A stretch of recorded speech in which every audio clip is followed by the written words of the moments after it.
10, he was willing to detail his own political autobiography, but he had compunctions about naming those who had served with him. "I would prefer, if you would allow me, not to mention other people's names.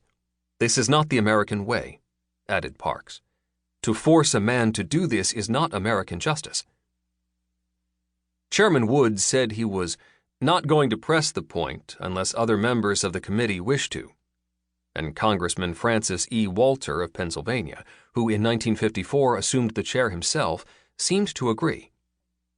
"How can it be material to the purpose of this inquiry to have the names of people when we already know them?" he asked. "Why is it so essential that we know the names of all the people when we have a witness who may make a contribution to what we're trying to learn?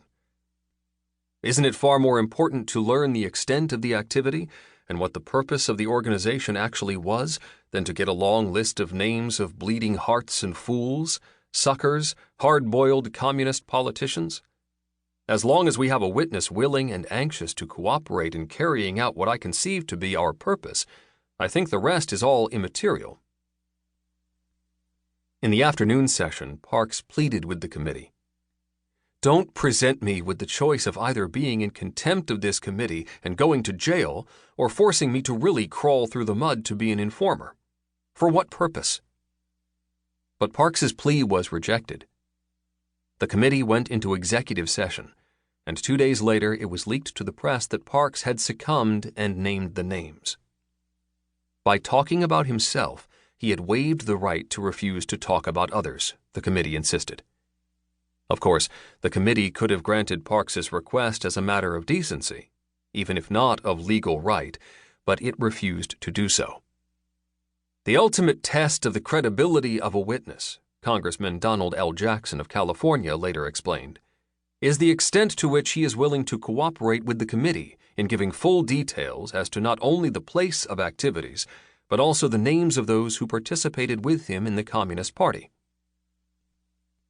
It should be noted, however, that the issue of credibility did not go to the evidence being presented, for neither Jackson nor anyone else seriously disputed Walter's concession that HUAC already had the evidence it was allegedly seeking. Rather, the committee was in essence serving as a kind of national parole board, whose job was to determine whether the criminals had truly repented of their evil ways. Only by a witness's naming names and giving details, it was said, could the committee be certain that his break with the past was genuine. The demand for names was not a quest for evidence. It was a test of character. The naming of names had shifted from a means to an end.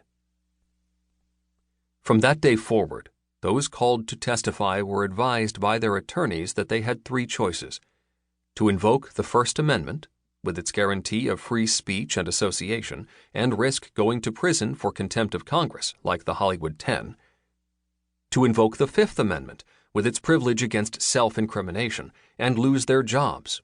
Howard De Silva and Gail Sondergaard, who followed Parks onto the stand that day, refused to answer the committee, citing the Fifth Amendment, and were quickly excused and quickly blacklisted.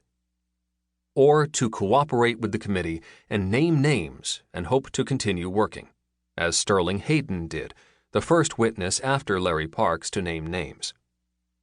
The ground rules for the decade were set. Playing the informer runs against the American grain, as Parks rightly indicated.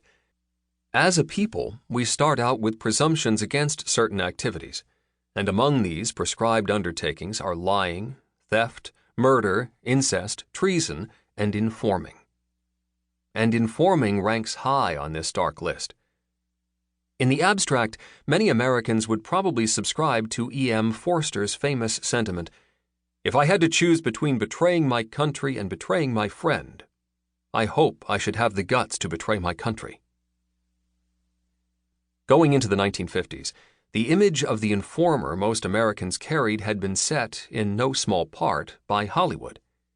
Thus, in prison pictures, the only character more predictable than the sadistic guard, or doc, the alcoholic medic, was the stoolie who gets his comeuppance.